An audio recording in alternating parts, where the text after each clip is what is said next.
माझं नाव अशोक भुवन पानसरे, मुक्काम पोस्ट घोडेगाव, तालुका आंबेगाव, जिल्हा पुणे. मी इथला रहिवासी आहे. इथे सहकार्य करणारे कोण नाही, असं शक्यता इमर्जन्सी आली तर आम्ही सगळे मिळूनच आमची भावकीतली सगळी जमा करून मग आम्ही तिथे जातो आणि त्यांच्यामध्ये मिसळून ते काम करतो. आम्ही उपलब्ध रस्त्याचा जवळजवळ 10-15 वर्ष झाला रस्ता असाच आहे आमचा. चिखलातून येणं, चिखलातून जाणे, कोणी बाईकून पडणे, कुणाचं डोकं फुटणे, कुठं हातपायाला मार लागणे, ह्याच घटना जास्त आहेत.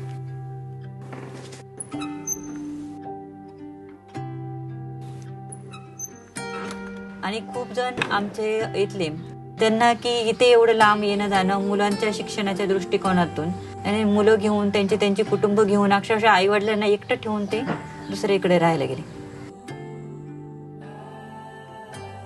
लय तकलीफ होती ना, हे रस्त्याने जायची यायची. बनल्यावर मग चांगलं होईल ना. काय आता आमचं किती दिवस राहिले. ग्रामपंचायत लेवलवरती मी थोडासा जसं जमेल तसे खड्डे भरले होते मुरमाने. म्हणजे पाऊस आला की ती माती वगैरे त्यातली निघून जाते, त्याच्यामुळे तो काय असं जास्त दीर्घ काळ टिकत नाही.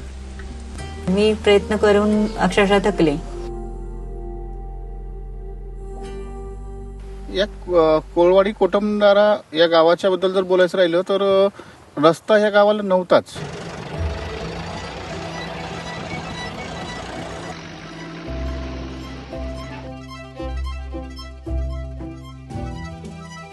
मला नंतर हे थोडीशी आशेची किरण आपल्या ह्या कंपनीमार्फत भेटली, स्कोडा कंपनीमार्फत.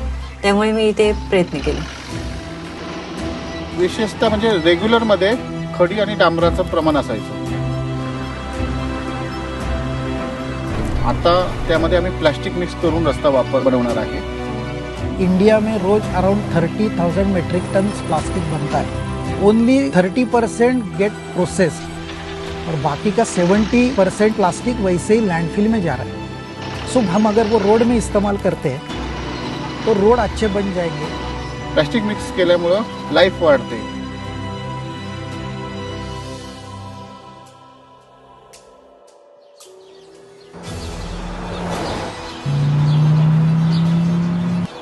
ती थोडीशी त्यांच्या मनामध्ये कुठतरी हे, कारण खूप वर्षानंतर आम्हाला रस्ता भेटतोय.